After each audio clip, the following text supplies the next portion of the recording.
stop, I'll get it if I want it. Gotta make to myself a promise. I won't quit, keep going till I got it. I won't give up till I'm on top. Yo, no, I ain't the type to give up. If I do something, man, I do it till I get what I want. I turn a business out of nothing into something I love. I got a poker face, but honestly, I'm not one to bluff. I flip a switch, never miss, man, I always stay up. Don't let them see you, bitch, always have a plan to stay tough. This life ahead of you ain't easy, it was built to be rough. But that's what makes a personality, is tragedy, bruh. So keep your head on your shoulders. Now we ain't out here moving rocks, we out here moving boulders. Now we ain't getting posterized, we out here making posters. And we ain't got nothing to hide, we move forward like soldiers. You better wake up for the pay stub, or you'll pay up. Don't make love to the game, bruh, fuck the game up. Change up, rearrange stuff to your greatness. Famous for the way up, play the game, bruh. Never stop, I'll get it if I want it. Gotta make to myself a promise. I won't quit, keep going till I got it. I won't give up till I'm on top, yeah. You know I'm always honest, there ain't no way I'm ever stopping. I won't quit, keep going till I got it. This is the value of wrestling, the revolutionary force in wrestling podcasting. Oh, you know, ladies and gentlemen, we are back, and we are here on the Value Wrestling with your Monday Night Review show for December 18th, 2023. Welcome to the party, lottie dottie. Yes, we are live. Let's get to the introductions. First, the man sitting across from me, the one, the only Paulus Clarke. Oh, believe that. And you know me, I'm the big time. And we're ready to get this show on the road, get this thing started, start the party like it's getting started. Thank you for joining us. Join along in the chat as we talk about a Raw show. We open up with Judgment Day. They're in the ring. They're talking about their title match with the Creed brothers, Rhea Ripley. Talking about Ivy Nile. Of course, Dominic tries to talk, but R-Truth is out. R-Truth is now an official member, supposedly, as far as he says, of Judgment Day, since he got jumped in last week. And Truth is out talking about how everybody wants a fight, and Truth is ready for his fight. He wants to make it a Miracle on 34th Street. They already said it's going to be a Miracle on 34th Street as JD McDonough steps up. And so we get a match. If R-Truth wins, it's loser leaves Judgment Day in this match, and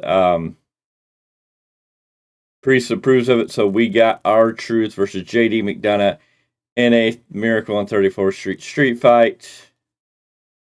It was what you get with these two in a street fight. Some of R-Truth throwing in his buddy John Cena into the mix here.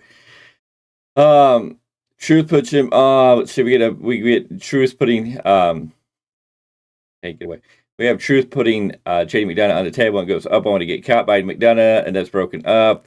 They get in a hug, and then in this weird spine buster falling off the top rope, R-Truth takes JD McDonough through the table. We get a 1, 2, 3.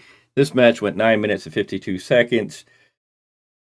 It was a match. I don't really get why JD McDonough needed to take a loss here. I know R-Truth's just coming back, but I mean, I guess we'll have to see where the story goes. JD McDonough, I guess, is going to get kicked out of Judgment Day, but this match was a street fight. It's what you expect. I felt it's the wrong winner here. I don't know why they wouldn't give McDonough a win after eating a lot of losses over the last few weeks to make him feel important, because R-Truth is, well, sorry to say, yes, I know in TNA and over the years he's got some talent, but in WWE he's not really important, and I don't know where he really is going to play into this catalyst, but it was a match. I think the wrong guy won. Mr. Clarke, your thoughts? Well, for the story they're telling, which is the eventual fall of the Judgment Day, or the breakup, not necessarily fall, actually, I thought the right person won, and done through the storytelling the right way. Like, it wasn't just comedy for comedy's sake. It's like it led to a match. Like, there was a purpose. There was a story behind it. I thought it was funny as hell. But then I guess I find a lot of things funny that you don't necessarily find as funny. I don't really see anything like that was funny in this. It was just a match. I just don't get why we have R-Truth winning over JD McDonough when McDonough needs a win and R-Truth doesn't. That's just my point. I mean, Look at I how don't know McDonough's what. been booked. He's not going to be anything serious anytime soon. Yeah, but he could have used the one here to at least make him feel something. I mean, what's R-Truth really doing when beating him? R-Truth, I don't. It's a He's getting over. weird story. Not getting over, but he's maintaining over with fans that No, already like what he does. he's going to be over regardless. I just don't know why he needed this win. I can't Anyway, speak on why he needed. I can only tell you the power of the pen. yeah. We got a package of Caden Carter and Katana Chance. They're ready for their tag team titles.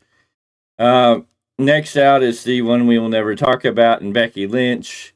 They have their little back and forth. Nia, or the one that's never going to be spoken of, is in the ring, running her mouth like usual. Becky Lynch comes out, starts running her mouth. The unstoppable force rolls out of the ring and talks from there. They talk about having a match. The unspoken one says that the only reason is because the powers to be don't want her to break Lynch's face again. The one to be talks about sending her home, where her daughter's going to ask her why she's uglier. And this gets Lynch charging out of the ring and beating on the one that won't be spoken about, setting up a match for day one on Raw on New Year's Day. I guess you need something to build this segment. Don't really care for who on my screen. I don't get why we're doing this now. This should be maybe something you set up for Royal Rumble. Of course, we could get screwed in some way in this match for something to continue the story. Overall, just kind of a bland segment. I guess, you put who out there, I lose interest. Your thoughts? One of the things I appreciated about this segment was when they were outside and Becky went to go run up and pound on the nameless one. She was literally hitting her in the face. Like, just a nice little callback to everything they've been talking about their past, about Becky Lynch's face being broken. Like, no, Becky's going to try to break her face now. It was kind of the, not in words, but in movement. That kind of took from that. It's like, all right, I'm a little interested. Yeah. I don't know if I really care anything about it. I feel it's like, I guess it's somewhat important, but I feel like you could put it somewhere else. But who knows how this match is going to go? This feud may go on for a while, and I guess Becky Lynch doesn't really have anything to do right at this moment. So the Phils are in with something. From there, we got the crap of the night. This was just stupid. I don't know why we had to get Kofi Claus. Kofi Claus going over to DIY and giving him a Jey Uso shirt. Then we got DIY kind of celebrating with The Miz, and The Miz getting ready for his Intercontinental title match. And that's what we got coming up next. Intercontinental title match with Miz and Gunther.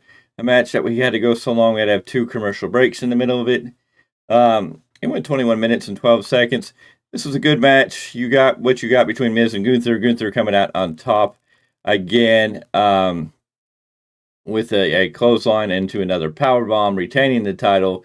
Miz will not be able to fight for the Intercontinental title again as long as Gunther holds the title, continuing Gunther's story. There was little bits and jabs about who could possibly be in the back that could beat the Gunther. I don't know if we're starting to hear murmurs. I'm kind of interested in seeing if Gunther's going to be in the Rumble, if Brock Lesnar's going to be in the Rumble. Will these two meet? Will Gunther eliminate Brock Lesnar, hopefully setting their path for a WrestleMania showdown for the Intercontinental title, where I really feel like you have Gunther or Brock Lesnar win against Gunther at Mania, and then Gunther can go off and come back and beat Brock Lesnar, whether the title's still in play or not. But you could have Gunther get his back around SummerSlam, just because we kind of need a break of Gunther carrying the Intercontinental title. He's reigned forever, but I don't know. At some point, yes. But it was a good match, decent match, probably the highlight of the night. A good, solid match. Your thoughts? You don't want to hear those fight forever chants? The IC chant forever chants? Match was good. It's what you expected out of it. But you also knew Miz was not going over. No. There's no reason for Miz to go over. Like, what would tying Chris Jericho's record do for him? For the amount of IC title reigns. Like, eh. Yeah. We get a post-match, we get a video package of the Creed brothers, yay. Post-break, we see the Imperium talking with Gunther. Gunther's basically telling them he's going to go take some time off for 2 weeks to go rest up and heal, and that they need to stay here and grind hard. And then we got another stupid segment with Kofi Claus where he gave Ludwig a present, and it turned out to be Cole. No, not Adam Cole. No, not Michael Cole. Actually, a chunk of coal. He threw it down on the ground, and I can deal without Kofi Claus, especially when he started twerking. I'm like, you're a grown man. You don't need to be doing this crap. Just retardedness with this whole Kofi Claus thing. I get it with Mick Foley, but this was just irritatingly dumb. From there, we got a really good promo package here. Shinsuke Nakamura reading the American Nightmare before Christmas, basically taking a spin and making a great promo package as they continue this feud. Talked about his daughter. I believe he talked about his daughter. Called him a bastard, a cancer, a prancer, a nitwit, a vomit, and stupid, and a son of an inbred. So he even talked about the late great Dusty Rhodes in this, called his dad an inbred father. Merry Christmas, Cody. This is where Cody came out of nowhere and just started beating the snot out of Nakamura. They fought all over the arena, eventually into the ring side area. Cody was going to set up with Cody was going to hit a crossroads. Well, security came in, got them separated briefly. Cody dove out of the ring onto the security and Nakamura. Then was going to set Nakamura up on the announce table for a crossroads. Security saved Nakamura from this. I think the catalyst we're going to see here is I think Nakamura and Cody will both be in the Rumble. I think Nakamura towards the end. I think Cody will be 1 or 2. It's just the only place he's going to make sense going in at this point. He's got to persevere. And I think Cody will get to the last 4 or 5 before Nakamura eliminates Cody. Continuing their feud, you're probably going to have Cody and Nakamura fighting in between this, leading Cody to go into the Elimination Chamber to get at Roman. I don't know what role Nakamura will continue to play in that, but I think Nakamura can at least eliminate Cody. That's still going to make him look good and very interesting. So I'll be happy with that. What did you think about this little promo package? That was a nice little package. Nice little brawl to kind of continue the story that they have between them at the moment. All right. And then Dump Tozawa is in the back talking to Anna Pierce setting up a match. Why? I have no clue. Chelsea Green and Piper Niven aren't happy about facing, and then Bronson reads it and walks in and talks to Pierce about the Intercontinental title. From there, we go into the women's tag team title match. Kaden Carter and Katana Chance versus Chelsea Green, Piper Niven. I'm Prettier is countered into a code breaker, and the after party gives us a new champions at 9 minutes 37 seconds. A good solid match. Kaden Carter and now Katana Chance are your new women's tag team champions. This is a good match between the people who are in the ring. I don't feel a lot of people were into this match. Because we're just starting to get Kaden Carter and Katana Chance on the main roster. Feeling like there's something important. Hopefully, we're not using the titles to build the team. And Chelsea Green and Piper Niven were kind of, I don't know, we'll have to see. It seems like they're putting effort into the women's tag team divisions. We'll have to see where this goes. What did you think of this match, Mr. Clarke? The match was fine, but I see this as a catalyst that, like, transitional champions until the Kabuki Warriors take them on. Something like that. Somewhere. Maybe they'll get to hold them until WrestleMania. Anyways, we're in the back with Alpha Academy, and they're warming up. They're talking to Ivy Nile. She's going to take on Rhea Ripley at day 1. Raw's day 1. I don't know why they're still cross-reading with the Creeds, but she had to leave to go help the Creeds. Akira Tozawa walked in and said he booked the match, and they asked who, and he pointed at the man he was facing who walked in, and that was Ivar, and Chad Gable told him, I know I told you to go big for the next year, but I didn't mean that big. And Akira kind of like, and he walked off doing his stupid dance too, and so now we're going to get Ivar and Akira Tozawa, because why? Who knows? Kaden Carter and Katana Chance are happy they won their tag team, and here we go again with the freaking Kofi Claus crap.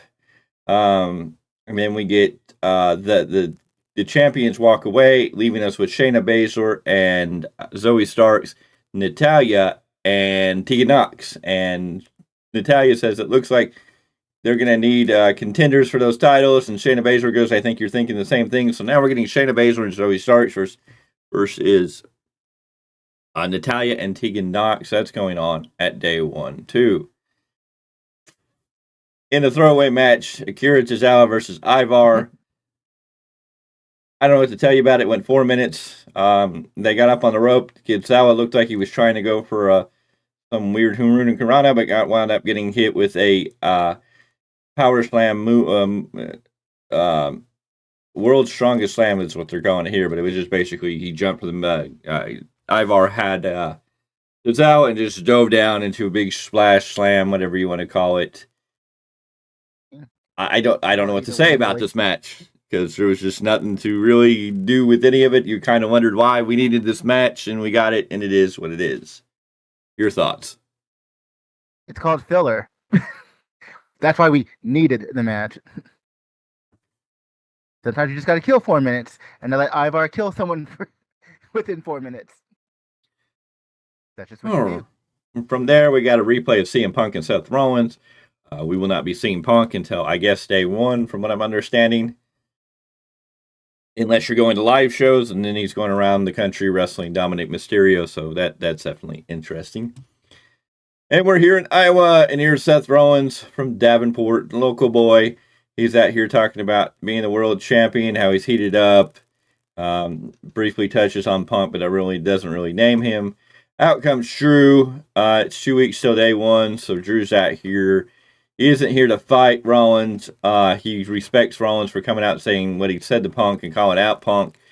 And then he talks to Rollins, going, Rollins doesn't understand, but he does kind of understand what it is for Drew McIntyre to be chasing his dream for 16 years across the pond, away from all his family. He can't be there when family's ill or for different events, and how he needs to win this title now to prove that it's all been worth it. That when his family told him don't come home, blah, blah, blah, blah. We got this big sob story. Rollins and the whole crowd I don't think, really bought into this.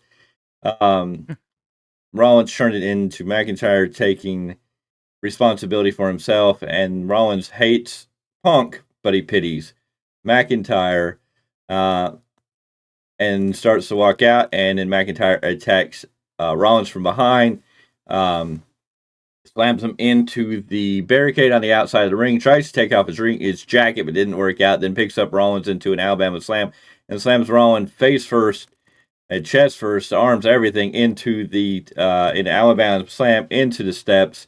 Rollins is laying there with his arm hurt, and McIntyre just kind of looks on in that McIntyre look. Your thoughts about this segment between Rollins and McIntyre? I didn't mind the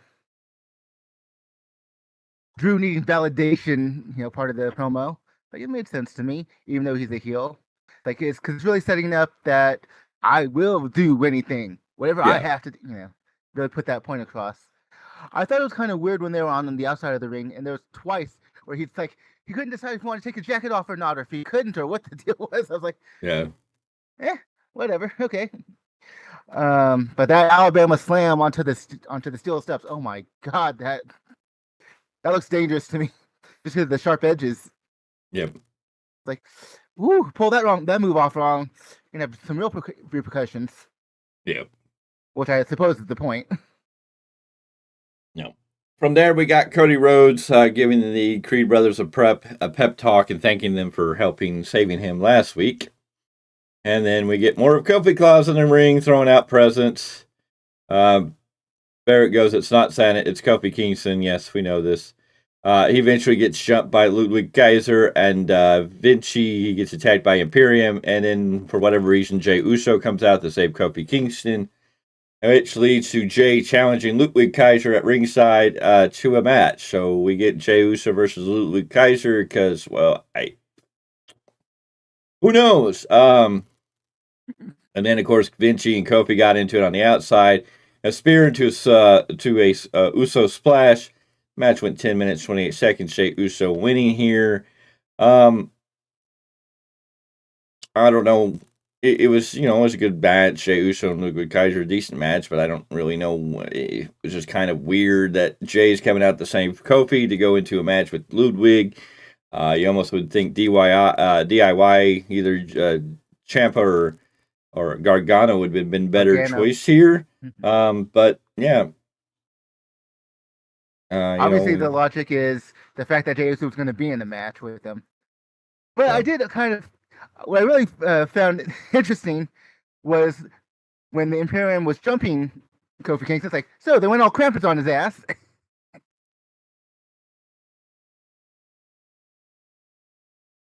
So, yeah, I would have given it to Ciampa or Gargano to come down, but, we got Jey Uso, Ludwig Kaiser. Ludwig Kaiser kind of gets beaten here. I don't know what you're going to do with Ludwig Kaiser.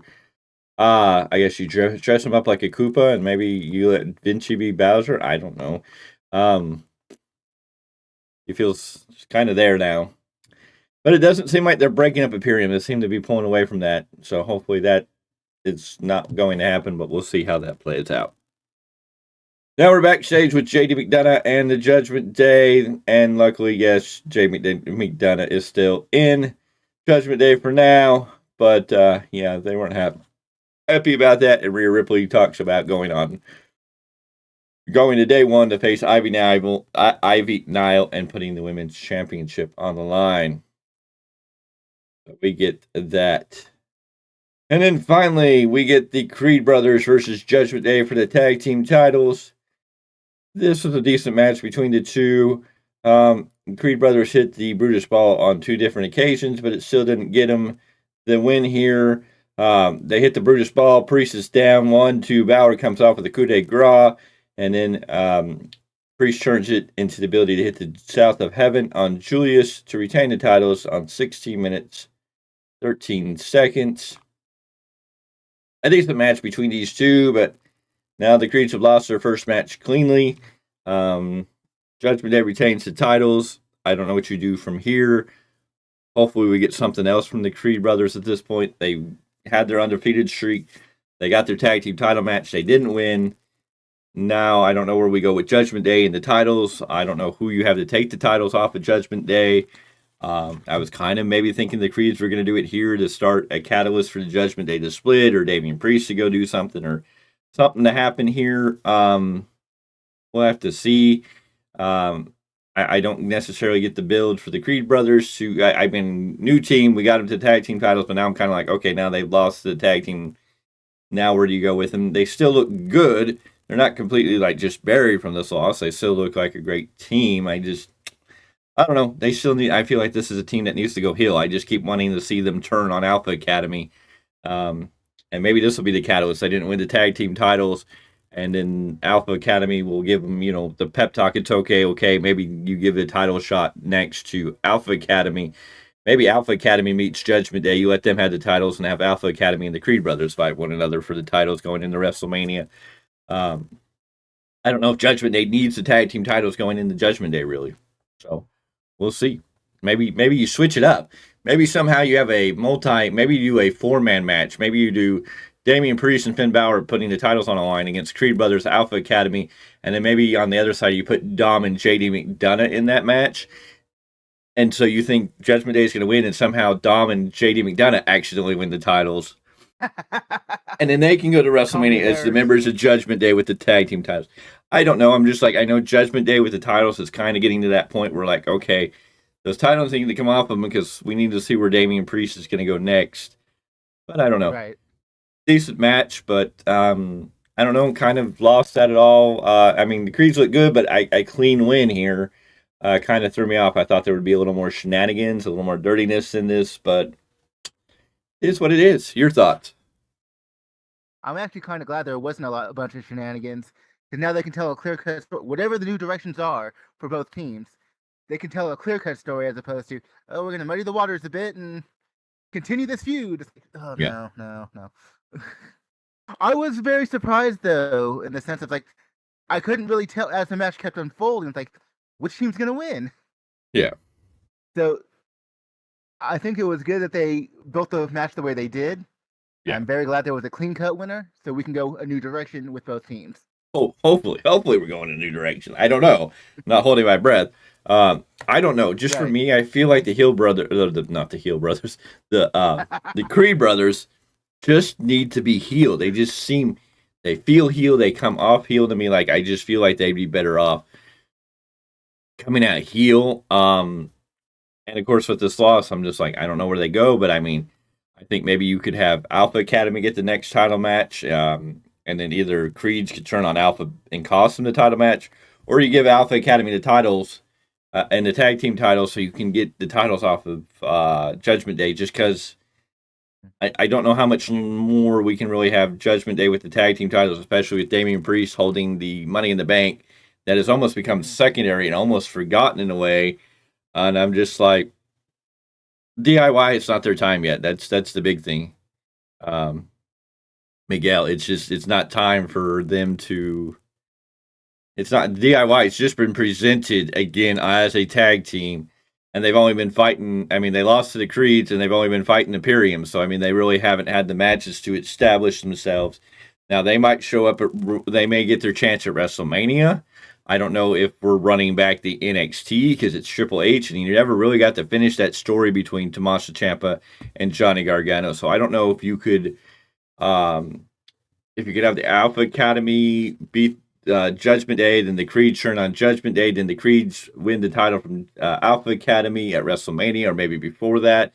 If you have the Creeds heel and then have DIY beat them, and then you have DIY do their year-long run with the tag titles before they drop the tag titles, before Ciampa turns on Gargano, and then we get Gargano and Ciampa, which I think Triple H is going to do. I feel that's the ultimate thing for bringing DIY back, is to eventually, and that'll also help get Tommaso Ciampa and Johnny Gargano, because I'm dying to see Ciampa with an Intercontinental title, U.S. title, even a World title, some type of title, so we can hear about Goldie again. I just feel that we're going to, I'm not mad if Triple H runs it back, because we never really got the finish of that story, and I'm still hungry to see the end of, I still want to see Gargano beat Ciampa for a title. And have that moment that we all were happy for until Vince fucked life up. Fair. So I'm assuming, yes, they will eventually get the titles. I think whenever they get the titles, it's going to be a year-long run with the titles. Then when they lose it to whoever the good heel team is going to be, you're going to see the Ciampa Gargano hug, and then the betrayal. Like Kevin Owens will betray Sami Zayn someday. We all know what's coming. It's just the nature of life. It's the circle of life. And then, Ciampa and Gargano can, Ciampa can take out Gargano. Gargano can go away for a little while. Ciampa can go win a title. And then he can have Goldie back. And then you can have Gargano come back and, chase him. And we have a great story already there. And I don't think people will be mad because we never really got to have that real finish, because Vince brought him to the main roster. Then I think Ciampa got hurt. So we never got it. Of course, it did bring us away, which gave us a heel Johnny Gargano and a heel Candice LeRae, which were great. They gave us Austin Theory in a great way, Indy Hartwell, and then we got the Dexter Lumis story. So a lot of things are good. Triple H was able to take a shit sandwich and turn it into golden stuff with all these players, but we never got the finish we wanted. And I think Triple H never got the finish he wanted, and I think he will run it back eventually. But that was your Monday Night Raw. I wasn't too happy. It was a little, I don't know. There was you had the Intercontinental match, which is good. You had the tag team match, it was good. But everything else was kind of that. And of course, it's the end of the year, and this is the last Raw. I don't know what they're doing next week. They didn't really clarify. I'm assuming there's going to be some type of Raw review show or something for next week, but They didn't say it. When usually they say if they're just going to do a year in review or an actual show, a tape show or something. And they said nothing. Everything was about day one. yeah. So, I mean, I know they're going into the New Year's and they promoted that, but I'm like, if Raw is still the longest running episodic TV show, can they skip a week and still be considered the longest running? Well, I mean, they could still be considered the longest running episodic TV show, but does that, skipping a week, does that hurt them? I mean, does that break the continuance of having a show every week? So I'm like, I'm assuming we're going to get some type of review show or something. An end of the year show, maybe a Slammy Awards show. I don't know. Of course, they probably would have promoted that, but Right. I'm curious on Here's what my we're going to question to get you. next Monday. Yes. Because you don't seem to be too happy with tonight's show. Would you have rathered what we got tonight or a year in review type show? Well, I mean, I don't know if it would have made sense to get a year in a year review show tonight. I think that would have been really weird because it's not. Well, I It's mean, not like, the- if there's no show next week, Yeah. we're just Well, going I to go mean- into the assumption that If they would have done that and said there was no show for next week, I guess if you announced that ahead of time, okay, we're not going to be here next week. It's Christmas. We know everybody's taking off, but I'm assuming they're going to have something to fill in for Christmas. I just they didn't promote it either way. so I don't know. So I'm It's under the assumption there's nothing next week. It's going to be interesting to see what they do next week. This show was just, I mean, it is, I know it's the end of the year. It just, there were things in here that I'm just like, okay.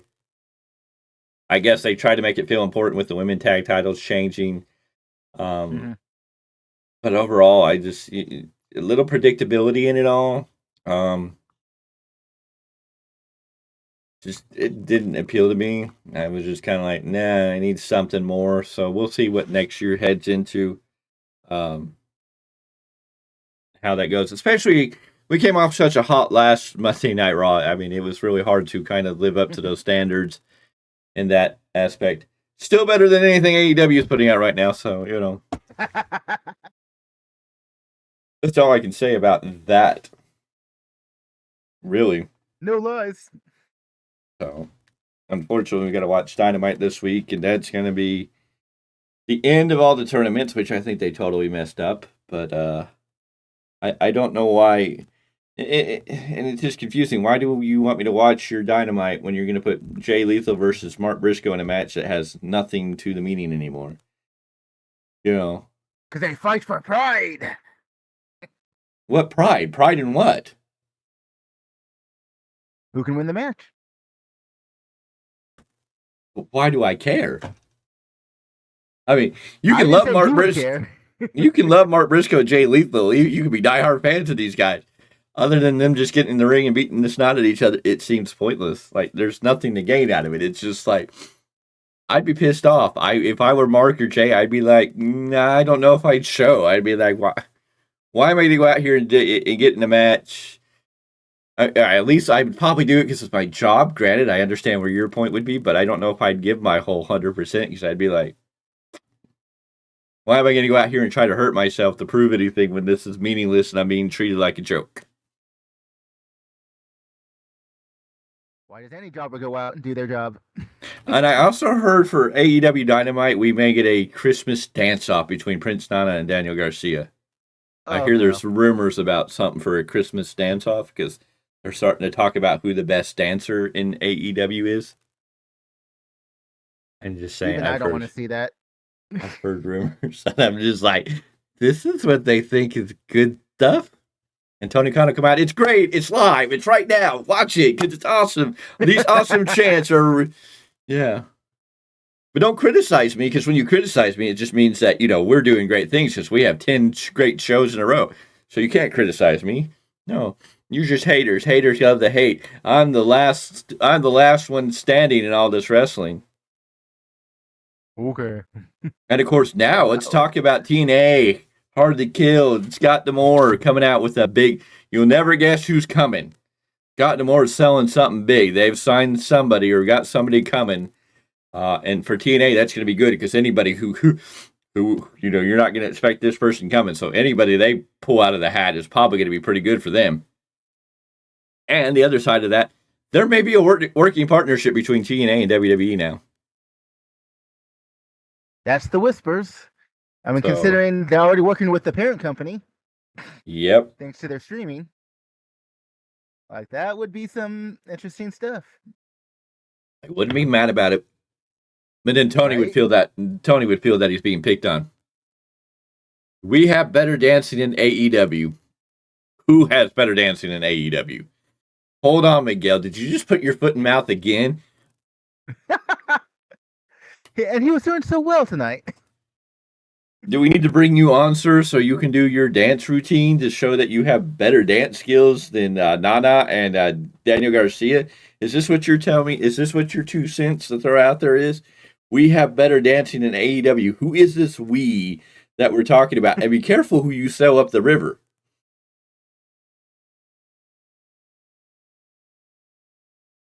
You're lucky I don't have my Jeopardy button back yet, but hey, Exactly. you're on the clock. No, what? No. You can't say no now. No. You put yourself out there. We have better dancing than AEW, and now you must finish this conversation with us because I need to know. So do we need to bring you on camera? Do we need to call you up so you can explain yourself?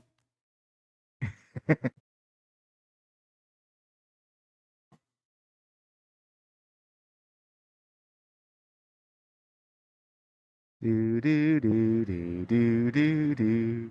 Do do do do do do do do do do do do do do do do. Do do do do do do do.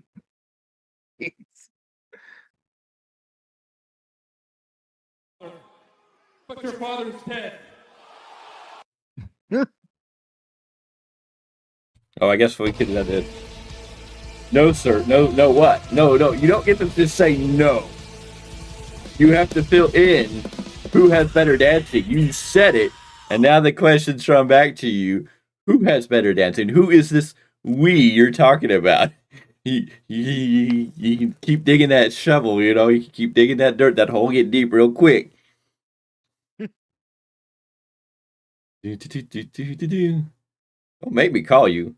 I add you to this live feed right now, right here. You open your mouth.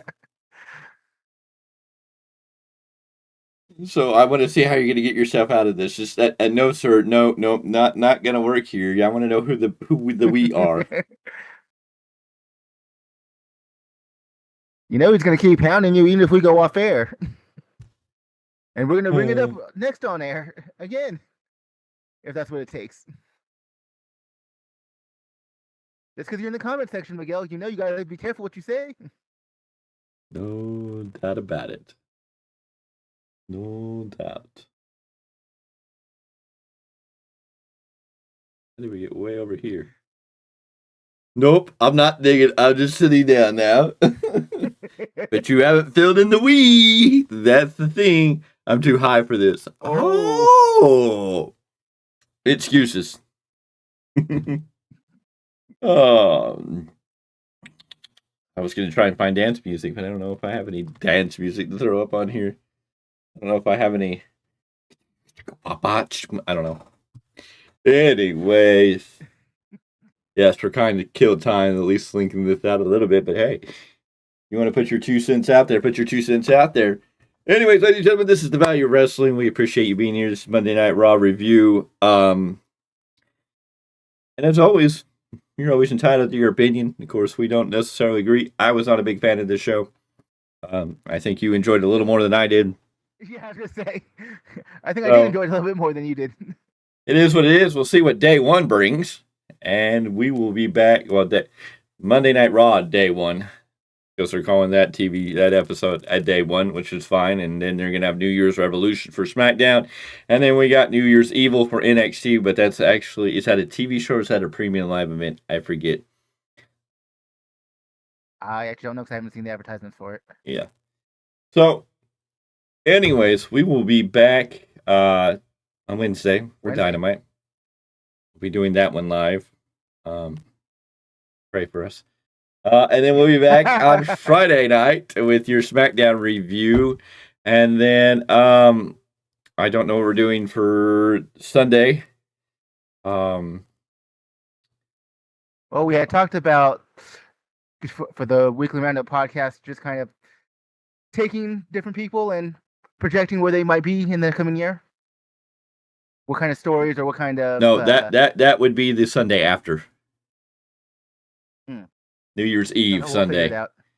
The Christmas Eve is this Sunday. So it'll either be a recorded or we'll be live. We'll let you know when we get there, but we will be here for Dynamite. We will be live for SmackDown reviews. We'll be filling in new content in between then. And then after the new year, if you haven't heard, Miguel Z is going to be bringing over the New Japan Pro Wrestling Rebound to the Value Wrestling YouTube channel. Every Tuesday is his time slot, so we will get that up, and you will be introducing him and getting more details and everything going on in the world of New Japan Pro Wrestling. If you want to, you can go over to Spotify, where he's still doing the feed over there.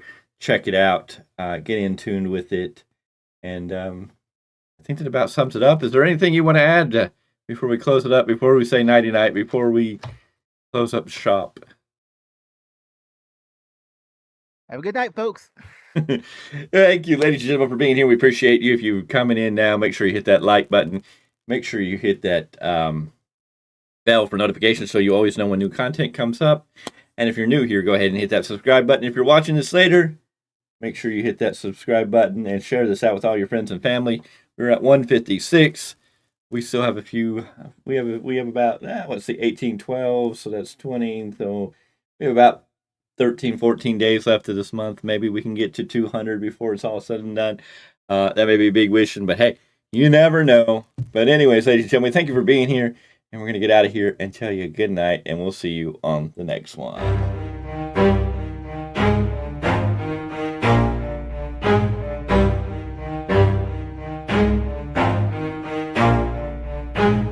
Never stop, I'll get it if I want it. Gotta make to myself a promise. I won't quit, keep going till I got it. I won't give up till I'm on top. Yo, yeah. no, I ain't the type to give up. If I do something, man, I do it till I get what I want. I turn a business out of nothing into something I love. I got a poker face, but honestly, I'm not one to bluff. I flip a switch, never miss, man, I always stay up. Don't let them see you, bitch, always have a plan to stay tough. This life ahead of you ain't easy, it was built to be rough. But that's what makes a personality, is tragedy, bruh. So keep your head on your shoulders. Now we ain't out here moving rocks, we out here moving boulders. Now we ain't getting posterized, we out here making posters. And we ain't got nothing to hide, we move forward like soldiers. You better wake up for the pay stub or you'll pay up. Don't make love to the game, bruh, fuck the game.